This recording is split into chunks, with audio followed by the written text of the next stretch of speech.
Hello, हाँ जी, किमें हो? उम्मीद कर रहा सर जी ने ठीक ठाक होंगे। सो आज की वीडियो को भाई साहब आप प्रॉपर देख लेना। आप लोगों ने थंबनेल और टाइटल तो देख लिया कि भाई अपना सीटीआर कैसे बढ़ाएं। ठीक है, सीटीआर बढ़ाने के भाई दो तरीके हैं। क्योंकि पहला तरीका है कि आपका थंबनेल और टाइटल बिल्कुल सेम होना चाहिए। ठीक है, अगर आपका थंबनेल अच्छा है तो भाई आपका सीटीआर बढ़ेगा बढ़ेगा। ठीक है, सीटीआर बढ़ेगा तो भाई व्यूज़ भी आएंगे आएंगे। बढ़िया आपके कम व्यूज़ है पर आपका थंबनेल अच्छा होगा तो भाई व्यूज़ ज़्यादा से ज़्यादा आएंगे।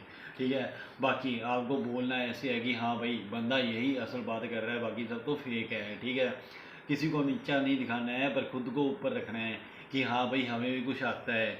बड़ी कोई सा भी चैनल है, आपका छोटा चैनल है बड़ा चैनल है, पर आपको थंबनेल और भाई दूसरी बात ये है कि आपको टाइटल का खास करके ध्यान रखना है और हैशटैग वगैरह सब कुछ लगा के प्रॉपर तरीके से एडिट करके वीडियो को डाल देना है। कुछ आप शॉर्ट्स भी लगा सकते हो, कुछ भी लगा सकते हो, तो आप बता सकते हो। थैंक यू भाई, धन्यवाद।